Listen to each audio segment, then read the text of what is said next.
வணக்கம் மக்களே, வணக்கம். சற்று முன் கிடைத்திருக்கக்கூடிய ஒரு முக்கியமான தகவல் ஒன்றை பார்க்க போகிறோம். சற்று முன்பு திமுகவின் முக்கிய புள்ளியை அமலாக்கத்துறை அடித்து இழுத்து சென்ற அமலாக்கத்துறை என்ன காரணத்திற்காக திமுகவின் முக்கிய புள்ளியை அடித்து இழுத்து சென்றிருக்காங்க. ஸோ யார் அந்த முக்கிய புள்ளி, என்ன காரணம், இதனால் முதல்வர் ஸ்டாலின் பேரதிர்ச்சியில் உறைந்து போயிருக்கிறார், அதற்கான என்ன காரணம், இதோட ஃபுல் அண்ட் வீடியோ எல்லாமே தெளிவாக துல்லியமாக பார்க்க போகிறோம். அதற்கு முன்பு நமது சேனலுக்கு நீங்கள் புதிய பார்வையாளராக இருப்பதற்கு வாய்ப்புகள் நிறையவே இருக்கிறது. முடிஞ்ச அளவுக்கு எல்லாரும் மறக்காமல் நமது சேனலை சப்ஸ்கிரைப் பண்ணிவிடுங்க. சப்ஸ்கிரைப் பண்ண உடனேயே பக்கத்திலே ஒரு பெல் பட்டன் வந்துடும். அதை கிளிக் பண்ணி ஆல் என்ற ஆப்ஷனில் போட்டு வச்சுக்கோங்க. தொடர்ந்து நம்ம வீடியோ போட்டோம்னா உங்களுக்கு நோட்டிஃபிகேஷன் வந்துடும். அதை பார்த்து நீங்கள் தெரிஞ்சுக்கலாம். இன்றைக்கி என்ன அரசியல் நியூஸ், இன்றைக்கி என்ன அரசியல் அப்டேட்ன்றதை தெளிவாகவும் துல்லியமாகவும் தெரிஞ்சுக்கலாம். ஸோ அது மட்டும் இல்லாமல் வீடியோ பார்க்குற எல்லோரும் மறக்காமல் லைக் பண்ணுங்கள், ஷேர் பண்ணுங்கள், ரொம்ப இம்பார்ட்டன்ட். ஓகே, வாங்க வீடியோக்குள்ளே போகலாம்.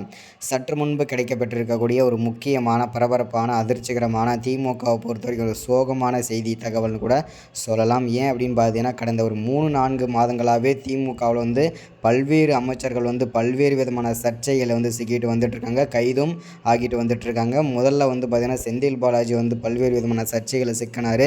அவர் பார்த்திங்கன்னா தற்போது புழல் சிறையில் அடைக்கப்பட்டு கிட்டத்தட்ட 200 நாட்களுக்கு மேலே அடைக்கப்பட்டு வந்துட்டுருக்காரு. பெரும் சோகத்தை ஏற்படுத்திகிட்ருக்கு திமுகவில். அடுத்ததாக ஜெகத் ரட்சகன் பல்வேறு சர்ச்சைகளை சிக்கினார்.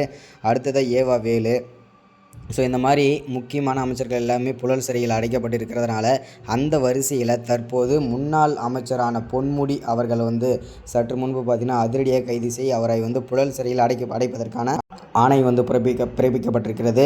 சென்னை உயர்நீதிமன்றத்தில் இவரை ஆஜர்படுத்திய போது அமலாக்கத்துறை அவருக்கு 3 ஆண்டுகள் சிறை தண்டனையும், அவரது மனைவிக்கும் இவருக்கும் 3 ஆண்டுகள் சிறை தண்டனை, 50 லட்சம் ரூபாய் அபராத தொகை, இதை 1 மாதத்திற்குள் கட்ட வேண்டும் என்பது அதிரடியாக சென்னை உயர்நீதிமன்றம் தீர்ப்பளிச்சிருக்காங்க.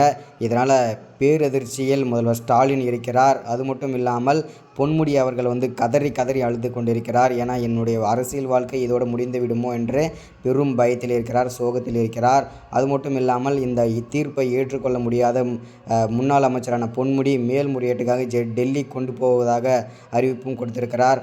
ஸோ அது எந்த அளவுக்கு உண்மைன்றதும் தெரியல, வெயிட் பண்ணி பார்க்கலாம். அடுத்தடுத்த என்னென்ன நியூஸ்லாம் வருது, என்னென்ன அப்டேட்லாம் கொடுக்குறாங்கன்னு சொல்லிட்டு தொடர்ந்து நம்ம சேனலை ஃபாலோ பண்ணிகிட்டே இருங்க. ஏதாவது முக்கியமான அப்டேட் இருந்தால் கண்டிப்பாக நம்ம சேனல் அப்டேட் பண்ணிகிட்டே இருப்போம். தொடர்ந்து நம்ம சேனலை இணைஞ்சிருங்க. ஸோ அது மட்டும் இல்லாமல் திமுகவின் முதல்வர் ஸ்டாலினோட வலது கை அப்படின்னு கூட சொல்லலாம் பொன்முடி அவர்களை. ஏன்னா மொத்த சொத்துக்களுக்கும் பினாமியே பொன்முடி அவர்கள் தான். ஸோ அதனால தான் முதல்வர் ஸ்டாலின் பேரதிர்ச்சியில் உறைந்து போயிருக்கிறார். ஸோ இதுதான் இந்த வீடியோவில் நம்ம அப்டேட்டாக கொடுக்குறது. மறக்காமல் சப்ஸ்கிரைப் பண்ணுங்கள், மீண்டும் லைக் பண்ணுங்கள், ஷேர் பண்ணுங்கள். Thank you, welcome.